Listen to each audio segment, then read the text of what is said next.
तो ये करोड़ों रुपया का घपला यहाँ है। और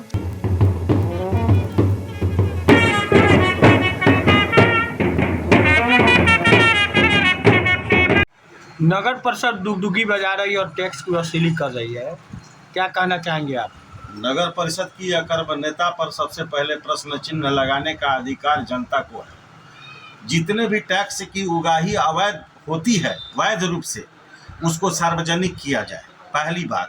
दूसरी बात, जो जितने भी रकम नगर परिषद में टैक्स के द्वारा जाती है उसका किस प्रकार से बंदरबाट होता है और किस प्रकार से उस रकम के साथ खिलवाड़ होता है, इसका नमूना है कि मोतिहारी के किसी चौक चौराहे पे जाके आप देख सकते हैं कि एक तीन बाल्टी नुमा एक लगाया गया है और वो 6 महीना भी उसकी आयु नहीं थी। और आप उसके बारे में पता करें तो उसकी जो खरीदारी हुई है 22,000 रुपये में प्रति यूनिट हुई है और ऐसे कई हजार यूनिट खरीदे गए हैं। तो ये करोड़ों रुपया का घपला यहाँ है। और जिस प्रकार से ये इस सरकार के जो ये मुलाजिम है और जो अफसर है, जिस प्रकार से डुगडुगी बजाकर लोगों के साथ बेइज्जती करने का काम कर रहे हैं, ये एकदम निहायत ही खराब किस्म का रवैया है, कार्यपालक अधिकारी के द्वारा किया जा रहा है। मैं पूछना चाहता हूँ, सरकारी जो भवन है उन पे करोड़ों की राशि जो बकाया है, उसके संबंध में क्यों नगर परिषद और नगर निगम के अधिकारी और जिला प्रशासन चुप है? ये बिल्कुल ही सरासर ही अन्यायपूर्ण रवैया है और इससे प्रशासन को इस अधिकारी के प्रति, इस अधिकारी के खिलाफ कार्रवाई करनी चाहिए। क्यों आपके अनुसार क्यों नगर परिषद का तो टैक्स देना जरूरी होता है? टैक्स देना जरूरी है, टैक्स कहाँ देना नहीं जरूरी है, लेकिन यदि किसी ने 10-10 वर्षों तक, 5-5 वर्षों तक टैक्स नहीं दिया है तो उसको लेटर से के द्वारा बताया जाए, सूचना दी जाए, उसके इंस्टॉलमेंट को 2-3 बार में निश्चित करा के उससे ज़रूर लिया जाए। लेकिन ये कहाँ का बात है कि उसके दरवाजे पर जाके डुगडुगी बजाइएगा? ये अकबर राज है, ये औरंगजेब राज है, तानाशाही है। इस प्रकार से नहीं होना चाहिए। तो क्यों नहीं टैक्स के रकम को उजागर करते हैं? बताइए। जिस प्रकार से प्रति यूनिट 22,000 रुपये का एक 3 बाल्टी नुमा आपने खड़ा कर दिया चौक चौराहा पर, वो क्या हुआ? नगर परिषद में, नगर परिषद के तत्वाधान में जितने भी पोल पे लाइट्स लगे, एक लाइट 4500 6-6 हज़ार का खरीदा गया। कितना खरीदा गया, कितना लगा, उसका कोई हिसाब किताब है? करोड़ों के गबन का मामला है।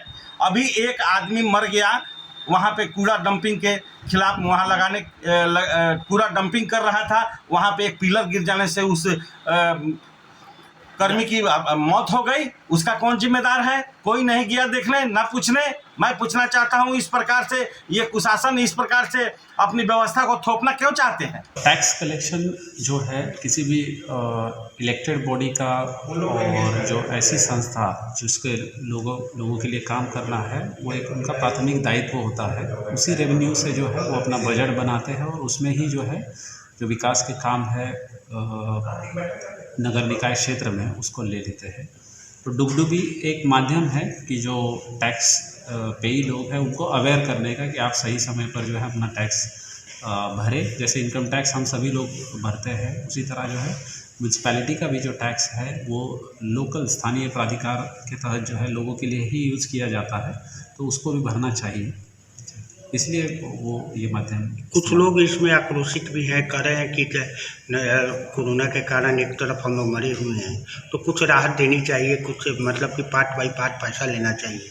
और कुछ लोगों का ये भी कहना है कि जब प्राइवेट लोगों से पैसा वसूला जाता है तो सरकारी कार्यालयों में लाखों लाख का बकाया है, तो वो क्यों नहीं लिया जा रहा है? इस संदर्भ में केस बाय केस देखने के लिए हमने नगर आयुक्त को कहा गया है, क्योंकि सभी लोगों को एक कैटेगरी में रखना उचित नहीं है। इवन सरकारी कार्यालयों को भी कंपेयर करना अन्य लोगों के साथ वो भी उचित नहीं है। नगर पालिका को भी सरकारी कार्यालयों से कुछ जो है सुविधाएं उपलब्ध की जाती है, परंतु निश्चित किसी भी जो हमारा टैक्स पेई है उसको जो है उसको अहित उसका नहीं हो। नगर पालिका अल्टीमेटली लोगों के लिए ही है, ये हमने उनको बताया गया है नगर आयोग को कि वो भी जो है इस मामले का ध्यान रखे, संवेदनशील रहना है। जो नियम के तहत जो है हम जो मदद कर सकते हैं वो मदद हमको करनी चाहिए, लेकिन वो नियम के तहत होनी चाहिए।